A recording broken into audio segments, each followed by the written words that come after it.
Kamusta po over the long weekend? Marami ba tayong mga pasahero na dumaan po sa NLEX, or nakita nyo rin po ang pagbaba ng mga bumabiyahe po? Opo, generally po talaga meron po tayong na-monitor na pagbaba po ng volume. Mas maluwag po ngayon.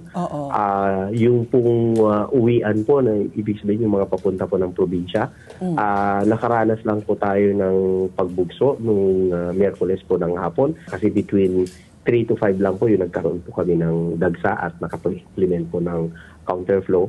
And then, other than that po, maluwag na po yung inaasahan po namin ng Huwebes.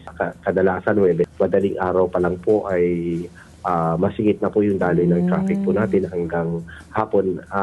Ngayong taon po, wala po tayo yung na-monitor na. Oo. May follow-up question lang po dun, Sir Robin.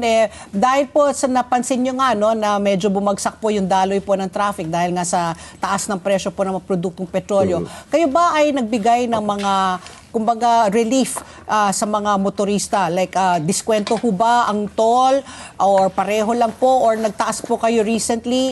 Ano pong mga binigay, kumbaga mga incentive, ano binigay po ninyo para po sa ating mga motorista?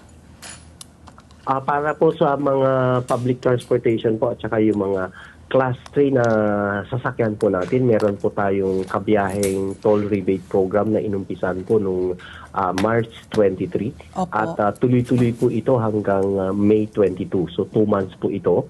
Basta meron po silang valid RFID at meron din pong sapat na load, kasama po na po sila sa program na ito. At para sa ating mga public utility buses, yung modernized jeep, ay nag-apply din naman po sila para dito sa programang ito.